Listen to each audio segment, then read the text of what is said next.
Hey guys, Steve Bates from KPMG here with another COVID-19 CIO Real Insights video. In this video, we're going to tackle the technical reality of quickly standing up remote working environments.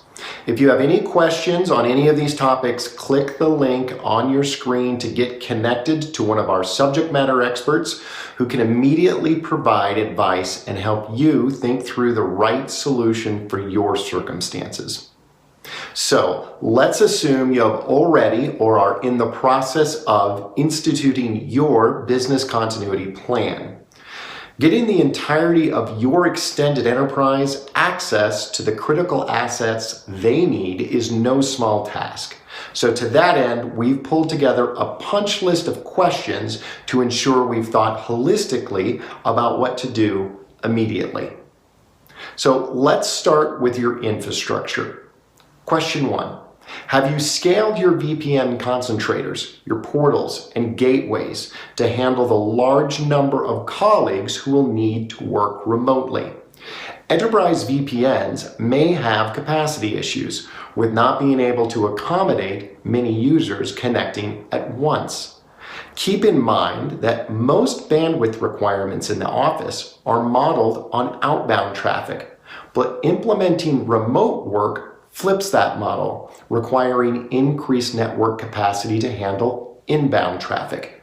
Make sure that you load test your access points to ensure your infrastructure can handle large-scale concurrent user groups. Residential internet connections and home working environments will be strained. And for many employees, lack of quality high-speed connections will impede their productivity.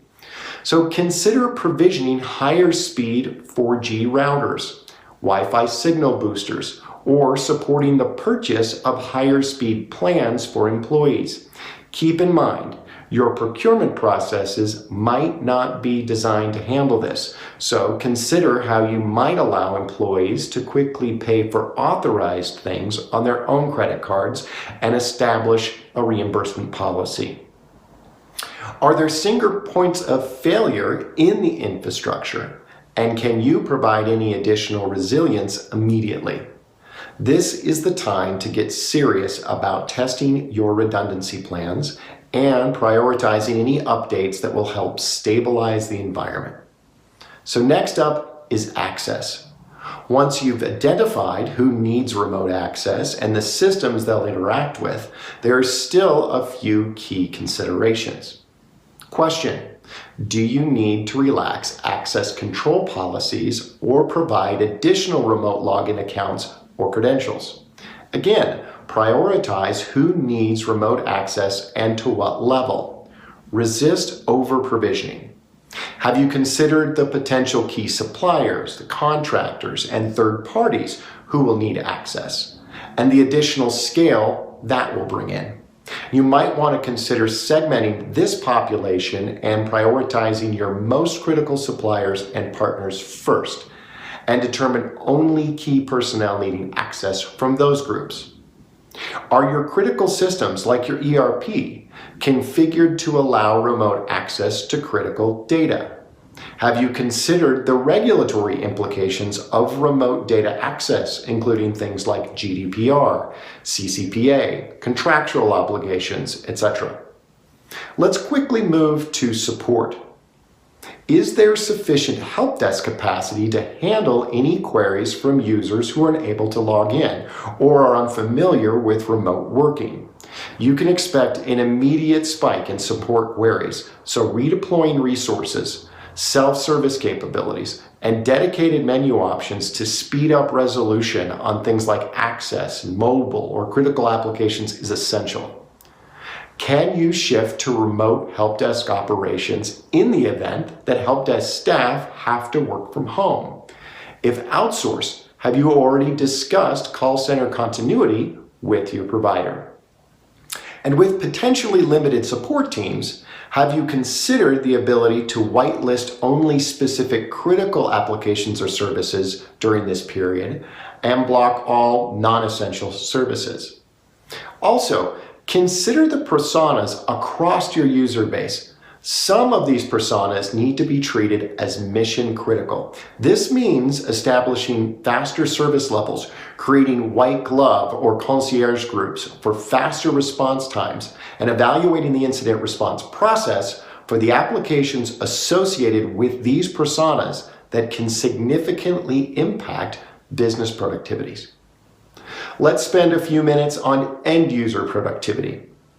Where employees are requiring access for laptops or remote working, is there a pool of laptops, monitors, printers, headsets, or other peripherals available, and can more be quickly procured and installed to meet demand?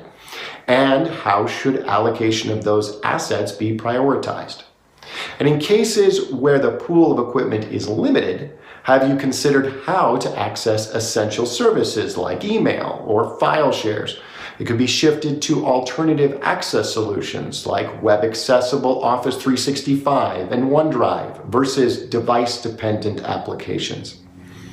And if your company is currently leveraging virtual desktop infrastructure or VDI solutions for select use cases and has the capacity, you might consider taking advantage of that capacity to create a zero downtime support option for users by deploying VDI as a failover option for critical resource groups.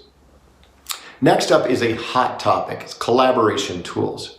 Do you have a standard set of collaboration tools that can be mobilized and distributed quickly?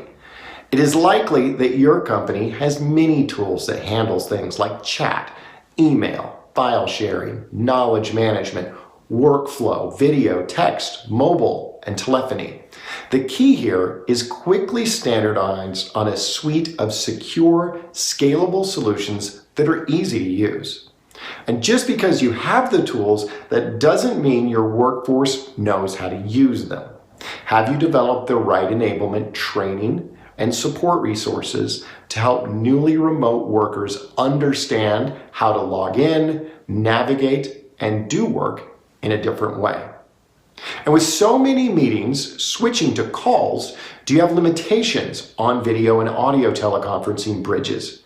And can you do anything to scale that infrastructure instantly? Do you have a hotline to deal with conferencing issues in real time?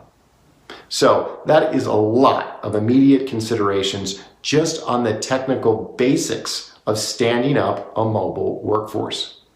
Moving quickly is critical to sustain the business. However, it's equally important to think holistically through all the elements to avoid unintended consequences and further loss in productivity and customer satisfaction.